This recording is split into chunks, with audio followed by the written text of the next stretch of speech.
Good morning, friends.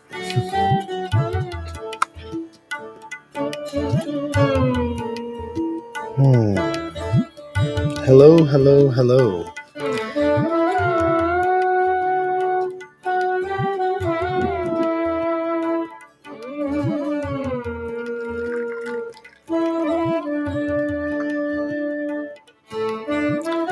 I am very happy to be here this morning.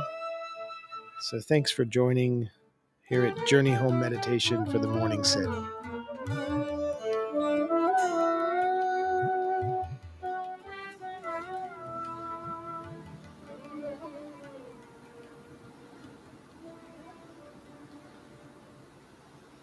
Yeah, I think it's just one of those mornings I can launch right into it.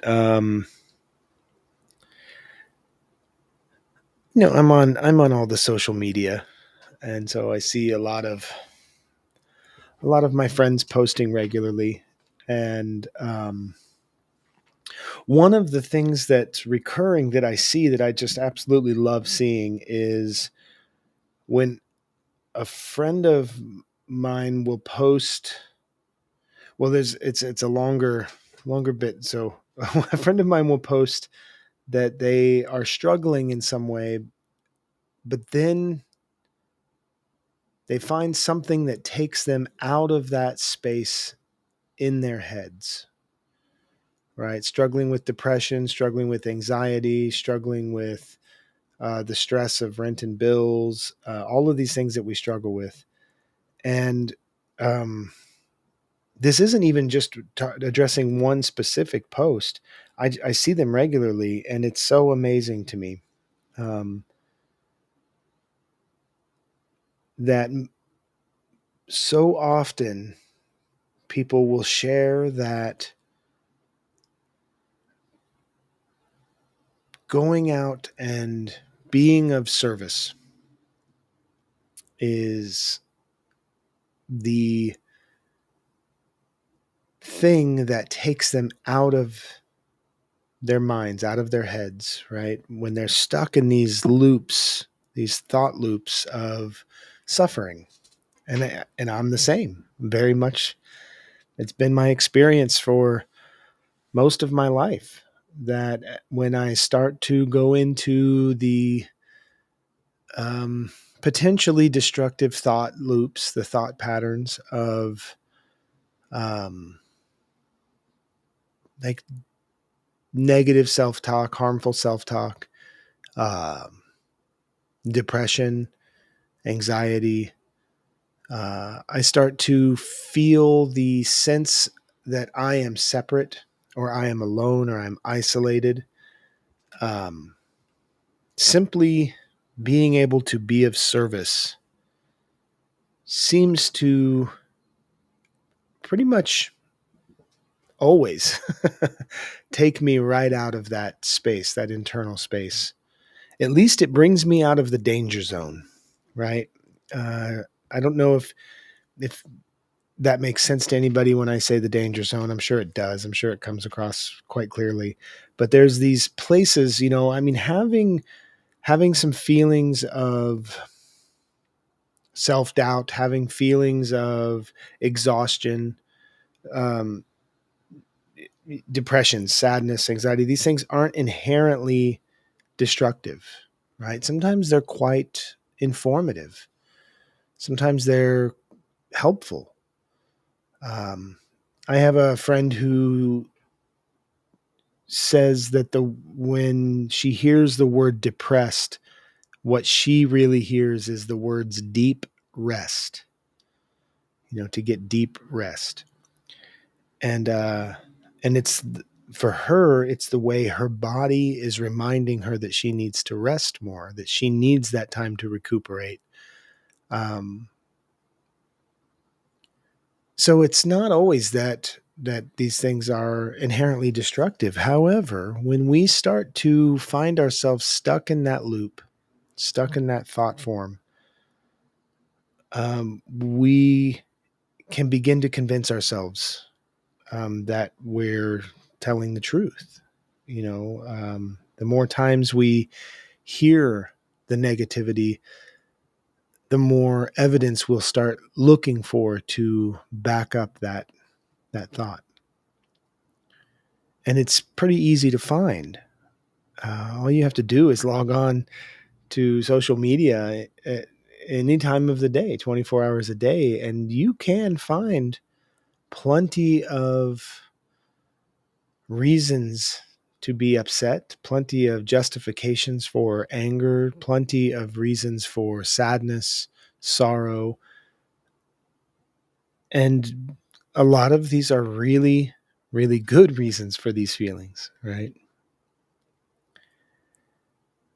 But when we get to a place where we need to start defending an identity of self destructive or self harmful thought patterns, right? When that becomes our identity and we start to shut out anything that takes us out of those thought patterns, that's just as dangerous as the opposite, right? That's just as dangerous as the toxic positivity of rejecting anything that's confrontational to your well-being, um, and potentially even more harmful, because there are plenty of implements in this world for us to use to bring harm to our bodies, bring harm to our relationships, bring harm to our minds, um, bring harms into ourselves. Right? There's plenty of ways that we could find to do that. So if we start down these thought patterns and we get stuck in those loops, it can happen, and it does happen, that we start to bring that harm into reality for ourselves. But I see now, and maybe it's something to do with our age at this point. The median, age of my friends is now older because I'm older.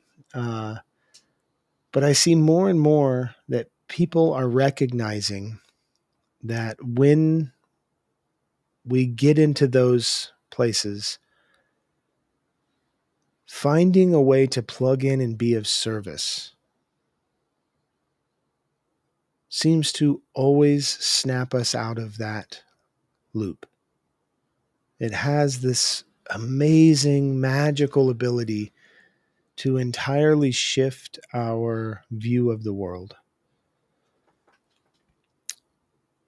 And I think that's really important to note, because there's two different things happening here, right?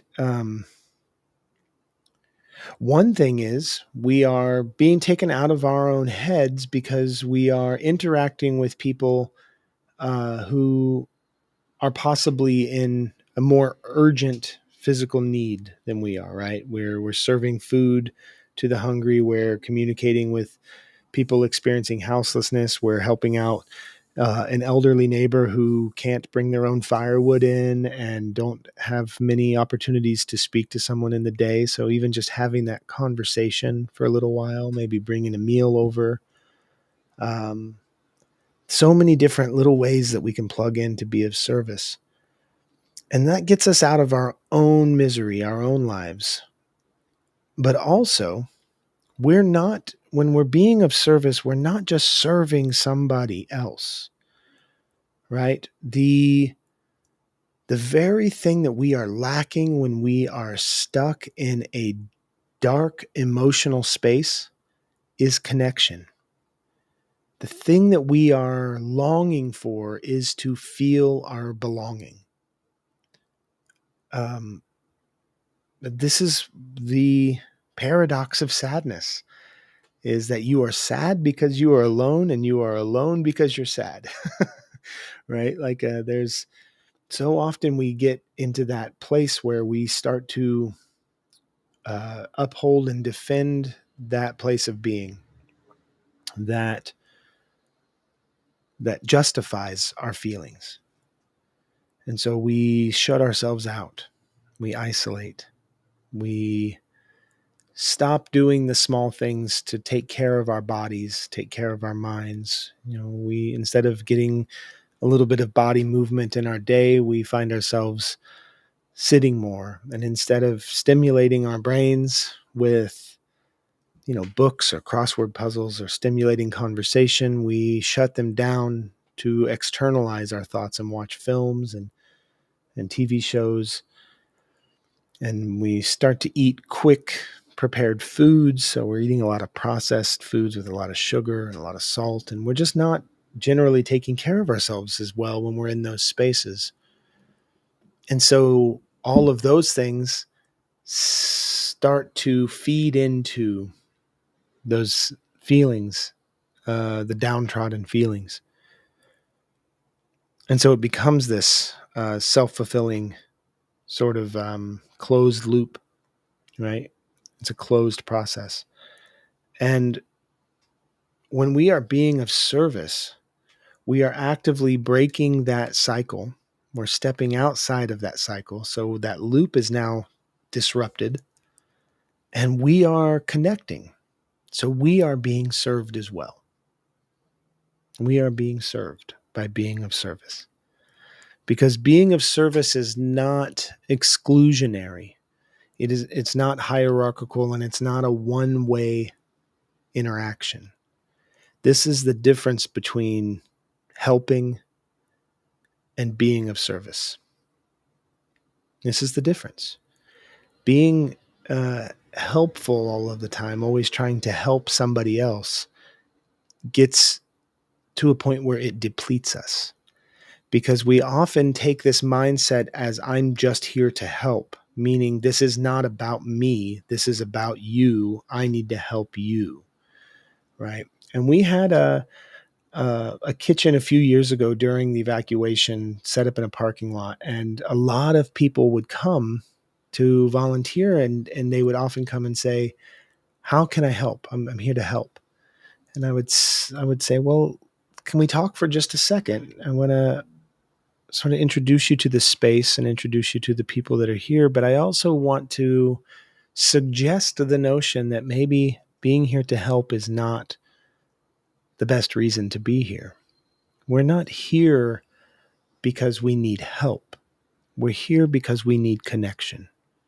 We need community. So if you're here to participate, if you're here to not only wash a dish or cook some food, but also sit and dine with us, right? If you're here to eat with us, if you're here to share in the feast as well as the labor, that's what we need.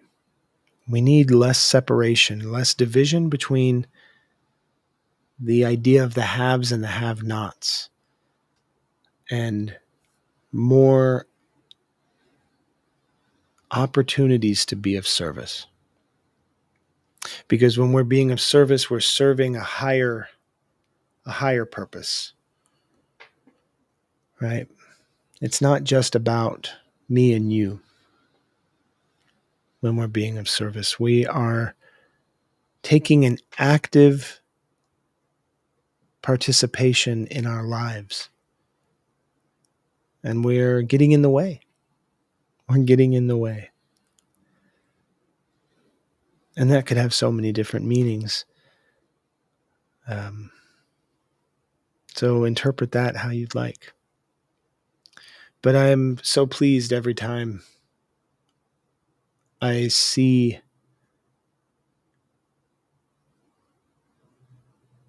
people connecting, people truly connecting, because that is the point of origin for the wound. The point of origin for the wound is the disconnection. It's the moment that we not only get hurt, but we learn that our hurt is not welcome. That this thing that happens is not something people want to talk about, or that this feeling that you have inside is not something that's appropriate for polite conversation.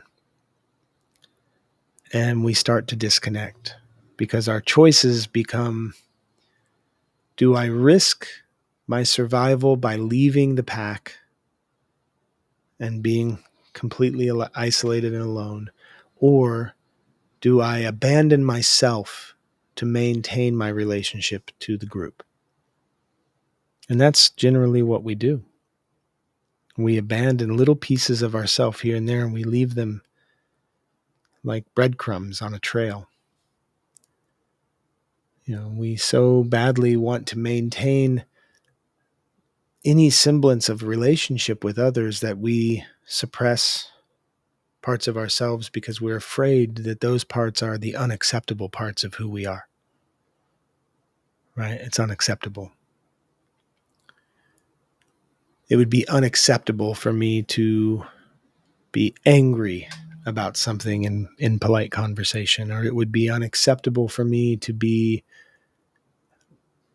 completely enmeshed in my sadness in the middle of a dinner with friends and strangers. Those things feel unacceptable to me. But when we're being of service, we're recognizing in this moment that I want to convey to this person that I accept them as they are. Whether they're dirty, they haven't been able to bathe, they don't smell very good. Maybe their language is a bit crass. They're a bit upset. They're not, having the best of times today. That's okay. I accept you. And in doing that act of accepting a person when they are struggling and suffering is the act of accepting myself when I suffer. It's the ability to accept all of those things about me that I thought were unacceptable. If I can accept somebody else in their most difficult of times, then I can accept that I experience extremely difficult times. And that's okay. I don't need to abandon myself in those times. In fact, it's just the other way. That what I need most in those times is to arrive. I need to arrive for myself, and I need to arrive for others in a way that doesn't reject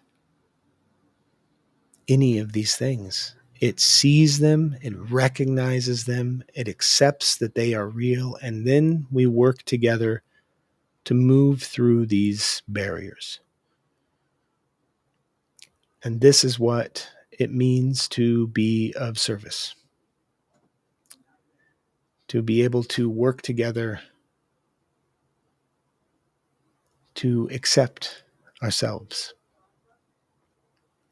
And then we serve that higher purpose of reunification of the oneness. And there's really few things I think are much more important in this world today than to bring us back into our recognition of oneness. Our generations of division, fear, scarcity has gotten us into a very dark place. There's a lot of suffering in the world. There's a lot of anger and resentment towards it. There's a lot of fear of it. So the more we can find ourselves being of service and reunifying one another into the oneness of who we really are, that space of love and acceptance, that space of care, then the more we're serving future generations and the more we're healing past generations. This is love is an energy that extends in all directions. It extends in all directions. Forward, backward, upward, downward, inward, outward.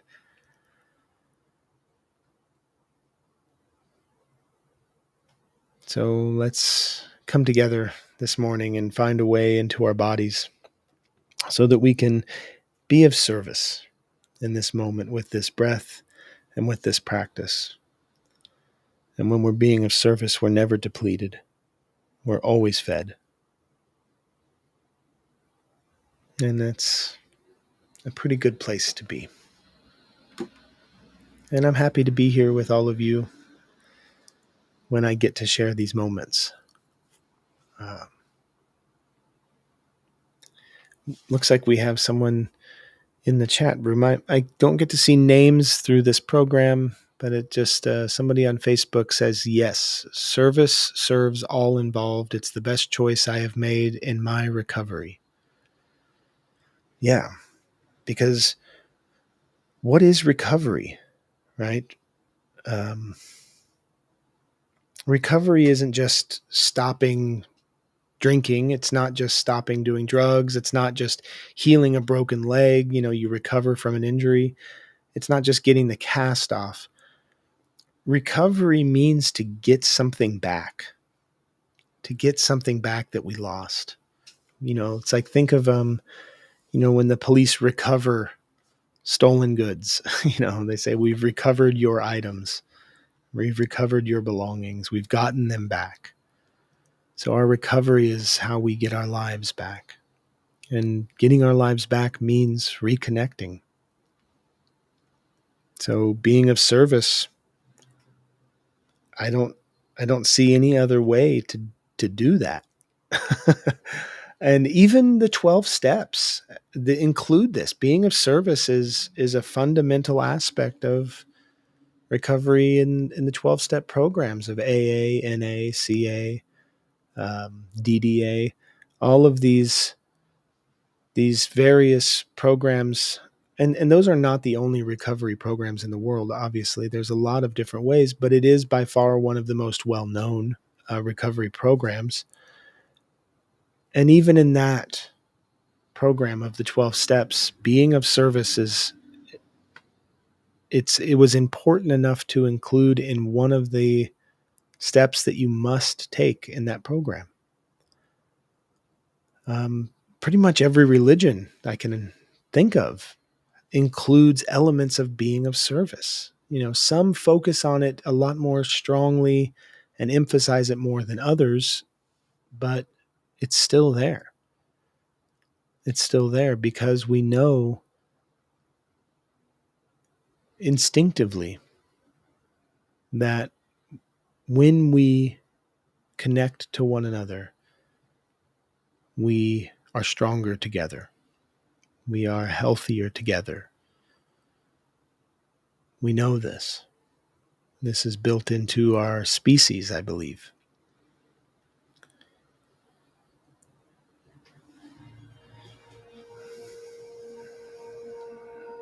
But I'm going to put on some Benji Wertheimer.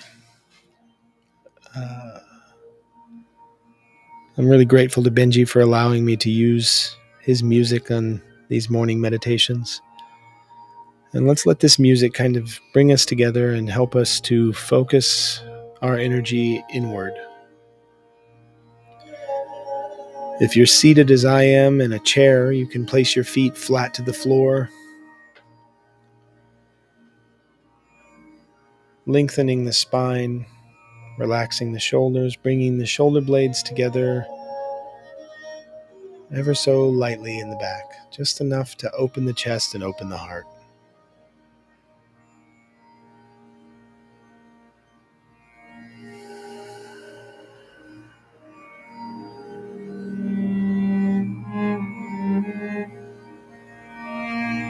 Just slowly bring your awareness to the breath so that you can stay with the sensation of breathing in and breathing out.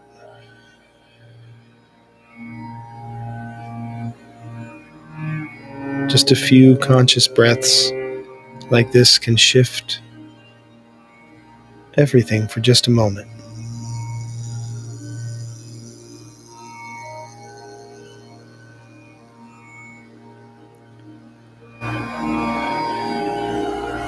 And to take a lesson from the great teacher Thich Nhat Hanh, let's include mantra with our breath. As we're breathing in, you can think or speak, I am arriving.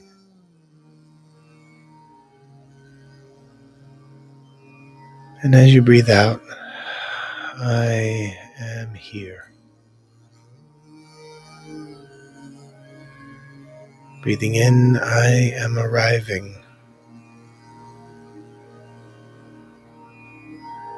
Breathing out, I am here. Find your breath, find your rhythm, keep your mantra.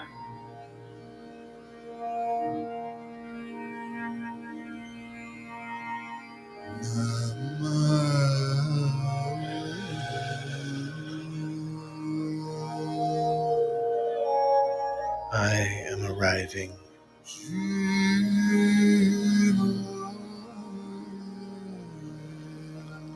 I am here. Shift your breathing to breathe into the nose, allowing the belly to expand with the in-breath. I am arriving.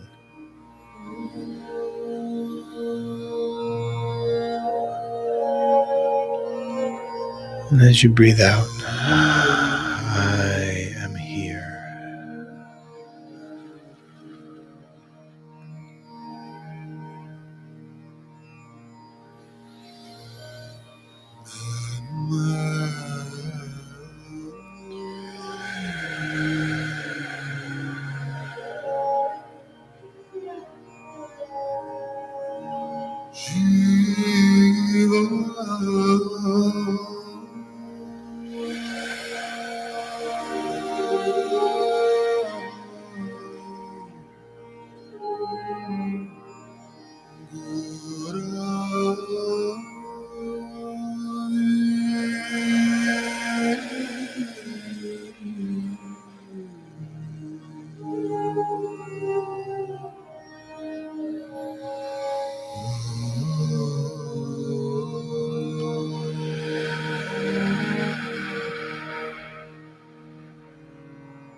Feel yourself begin to arrive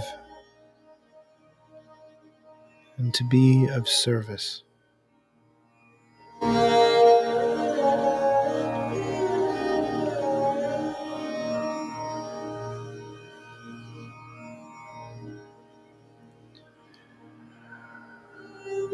To be of service simply begins with, I'm here to connect.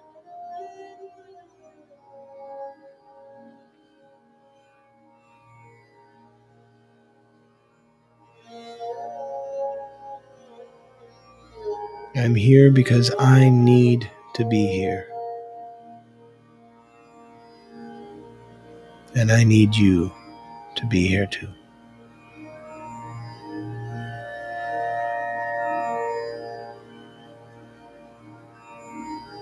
And when we say here, we just speak of presence, just being present in our bodies, with our thoughts and our emotions, everything together as one, fully present today, just for today.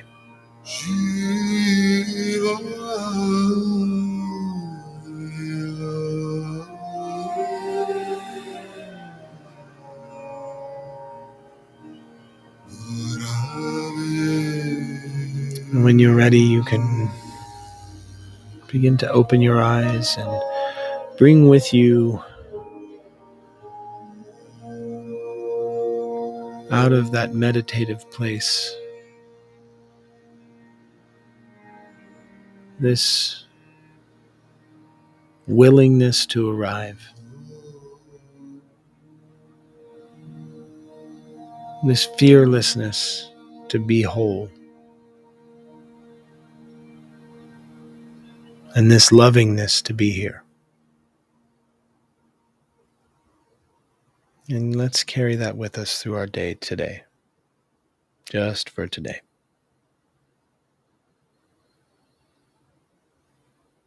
And see if you don't feel served. See if you don't feel replenished, and see if you don't feel whole.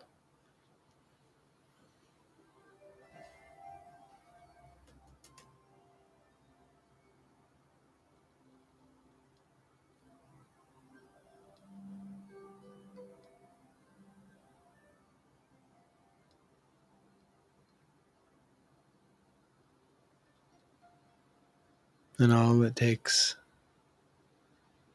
is arriving.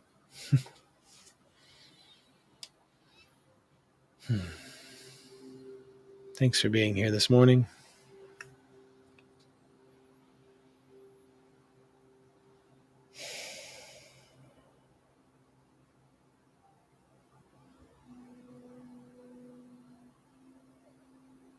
I appreciate you.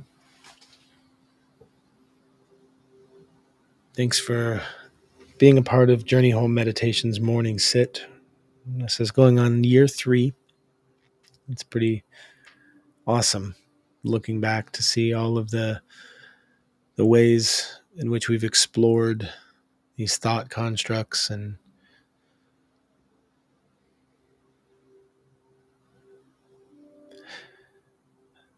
I'd like to connect with you. And I'd like you to connect with me. So please take this as an invitation and an ask. I'm asking folks to connect with Journey Home Meditation and maybe participate in some of our morning sits. I have the technology here to bring guests into this practice. That's something I've been considering for 3 years now, and I think we're ready to start doing that here. So if you'd like to join us for a morning meditation, maybe even lead a meditation yourself, I would love that. So message me at journeyhomemeditation@gmail.com or message me through any of my social media spots. I may not get to it as quickly through those because I don't always see those messages, but reach out. Let's connect and let's see what can happen when we arrive together.